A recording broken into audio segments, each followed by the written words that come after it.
बात है जून 2021 की। मोहम्मडन स्पोर्टिंग और अबाहानी लिमिटेड के बीच मैच खेला जा रहा था, जब मोहम्मडन की ओर से बॉलिंग कर रहे शाकिब की बॉल मुशफिकुर के पैड्स पर जा लगी और वो साफ साफ लंबा आउट थे। शाकिब ने जोरदार अपील की, मगर अंपायर ने इसे नॉट आउट दे दिया। मानो गलत डिसीजन देने की सुपारी लेकर आए थे। शाकिब ने गुस्से में स्टंप्स पर लात दे मारी। इसके कुछ ही देर बाद शाकिब ने अपना आपा खो दिया। जब अबाहानी की पारी के कम से कम 6 ओवर पूरे होने में एक गेंद बाकी थी तो अंपायर ने कवर्स बुला लिए, जिस पर वह मिड ऑफ से भागे और स्टंप्स उखाड़ करके अंपायर से दंगे करने लगे। भले उनकी टीमें मैच जीत गई, लेकिन शाकिब हार गए और सभी मैच ऑफिशियल फैंस की नजरों में गिर गए। हर जगह उन्हें ट्रोल किया गया, नीचा दिखाया गया। अब उन्होंने काम ही ऐसा किया था। भाई, क्रिकेट को जेंटलमैन गेम कहते हैं और आप हैं कि उसे मेंटलमैन गेम साबित करने पर तुले।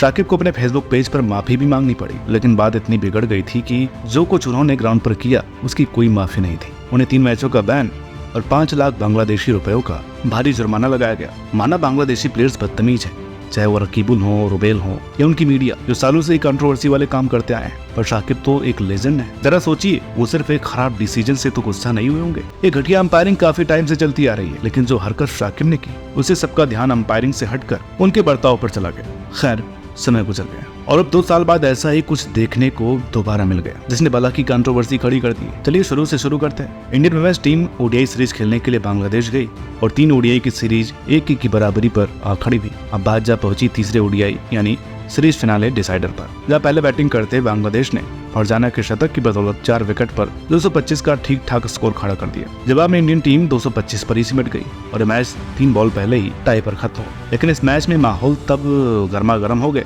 जब इंडियन टीम की कप्तान हरमनप्रीत को एलबीडब्ल्यू आउट दे दिया गया था। दरअसल में पैड से पहले गेंद उनके बैट से लगी थी, जो कि उन्होंने इंडिकेट भी किया था, लेकिन इसके बावजूद अंपायर ने गलत डिसीजन देते हुए हरमन को आउट दे दिया, जिसके बाद हरमन अपना आपा खो बैठी और बैट स्टंप्स पर दे मारी। इसके बाद इंडियन टीम की विकेट एक के बाद एक गिरती रही और जमीमा एक छोर पर खड़ी रह गई। किसी वक्त आसान लग रहा है, चेज टाई पर जाकर खत्म हो गया। इसके बाद पोस्ट मैच कॉन्वे में हरमन ने साफ कह डाला कि भैया अंपायरिंग बड़ी पैथेटिक यानी बेकार थी।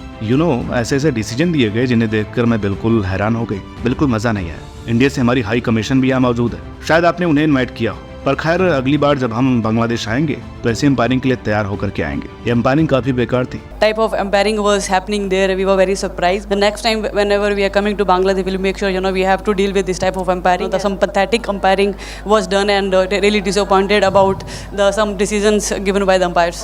Our High Commission from India is also there, and I hope you could have invited him here. अब देखा जाए तो हरमन की बात तो बिल्कुल ठीक है, क्योंकि ऐसा पहली बार तो नहीं हुआ था। हम सालों से ये सब देखते आ रहे हैं। पहले भी बांग्लादेश क्रिकेट में घटिया अंपायरिंग के नमूने देखे गए हैं। ऐसे में पार्शियलिटी और बेतुकी अंपायरिंग ने सारा मूड खराब कर दिया। लेकिन जो हरमन ने किया, उसे देखकर मैं एक बात यही कहना चाहूंगा कि अगर सही बात को गलत तरीके से कहा जाए ना, तो उसका कोई मतलब नहीं रह जाता है। लोग आपकी बात को सुनने के बजाय आपके बोलने के तरीके को ही देखने लगते हैं। ऐसा ही कुछ हुआ हरमन के केस में। देखिए, ये तो सवाल ही नहीं कि हरमन ने जो किया उन्हें वो करना चाहिए था या नहीं। अंपायर्स भी इंसान है और गलती उनसे भी हो सकती है, और इतने बड़े ग्राउंड में इतने क्राउड के बीच बैट को पतले बारीक कैच, पैड्स की आवाज में फर्क कर पाना या कभी कभी सुन पाना बड़ा मुश्किल होता है। ऐसे में हो सकता है कि अंपायर ने हल्का सा एज ना सुना हो, जिसके चलते उन्होंने हरमन को आउट दे दिया। जिस वक्त हरमन बैट विकेट पर मारती हैं, तो एक स्टंप उखड़कर उनके पीछे जा करता है। इस वक्त बांग्लादेशी टीम की एक प्लेयर उसी डायरेक्शन में चली आ रही थी। वो तो स्टंप्स लगने से बाल बाल बच गई, वरना सोचिए अगर उन्हें स्टंप्स लग जाती या बेल्ट उड़कर उनकी आंख में चली जाती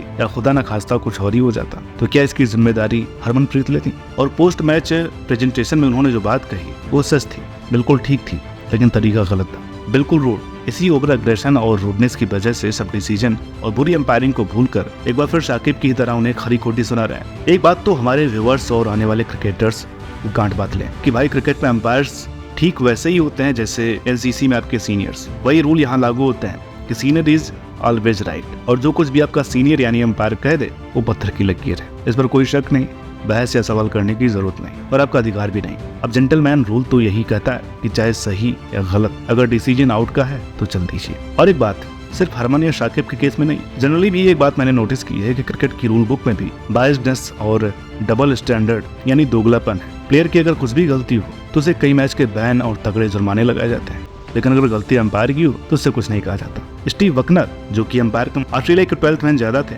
सबसे बेईमान बदनाम अंपायर, जिसने क्रिकेट में सबसे ज्यादा गलत, खराब और नॉट आउट के भी आउट डिसीजन दिए हैं सचिन के केस में। लेकिन वो सचिन थे जो चुपचाप उंगली उठते ही चल देते थे। उन्होंने तो नर्वस 90s, कभी कभी तो 99 के स्कोर पर भी गलत डिसीजन का सामना किया है, लेकिन कभी उंगली तो क्या, नजरें तक नहीं उठाई और चुपचाप पवेलियन की ओर चल देते। क्रिकेट एक जेंटलमैन गेम है, ना कि मेंटल मैन गेम। अगर आप अपनी कंट्री को लीड कर रहे हो और कंट्री भी इंडिया, तो ये आपका फर्ज बनता है कि आप अपने गुस्से को काबू करें, आपा ना खोएं, क्योंकि हम इंडिया वालों से ही दुनिया क्रिकेट के लिए इंस्पायर होते हैं। और अब हरमन के फैंस पर इस सब का क्या असर पड़ेगा? अब सही होने के बावजूद भी लिया गया गलत डिसीजन उन्हीं को मरवा गया। सब भूल गए एम्पायरिंग डिसीजन। सबको याद है हरमन की बदतमीजी और पोस्ट मैच रूडनेस। हद तो तब हो गई जब बराबर हुई सीरीज की ट्रॉफी लेकर हरमन बांग्लादेशी कैप्टन के साथ पोज देने लगी, तो उन्होंने रुककर अंपायर को भी बुला लिया। अब नॉर्मल कंडीशन में देखा जाए तो ये बड़ी दरिया दिली वाली बात है। बड़ा अच्छा डिसीजन है कि भाई अंपायर को इतनी इज्जत मिल रही है, ट्रॉफी के साथ फोटो कराने का मौका मिल रहा है। लेकिन जिस अंदाज में हरमन ने ये सब कहा, उसने उनकी इस मैच को और ज्यादा बदनाम कर दिया। पूर्व कप्तान मिथाली राज ने तो ये तक कह दिया कि हरमन के इस बर्ताव को माफ नहीं करना चाहिए। अब बाकी कई क्रिकेट पंडितों का मानना है कि हरमन को तगड़ा बैन और जुर्माना लगना चाहिए, साथ ही कड़ी से कड़ी सजा मिलनी चाहिए। अब उन्हें 2 मैचों का तो बैन लग चुका है, इसलिए कहते हैं कि गुस्से से किसी और का नहीं, अपना खुद का ही नुकसान होता है और बाद में पछतावा। एक बात तो साफ है कि अंपायरिंग तो घटिया है बांग्लादेश अंपायर्स की, पर मुझे ये समझ नहीं आता कि जहाँ जिम्बाब्वे जैसे देश में भी DRS होता है, बांग्लादेश में रिव्यू सिस्टम क्यों अवेलेबल नहीं है। बांग्लादेश वालों की घटिया अंपायरिंग से ये सब दंगे देखकर तो मैं यही 3 सुझाव देना चाहूंगा। अगर आपको ऐसी गंदी और फेवरिज्म वाली अंपायरिंग करनी है तो कम से कम DRS तो रखो। अगर प्लेयर पर गलत बर्ताव का जुर्माना होता है तो गलत अंपायरिंग को भी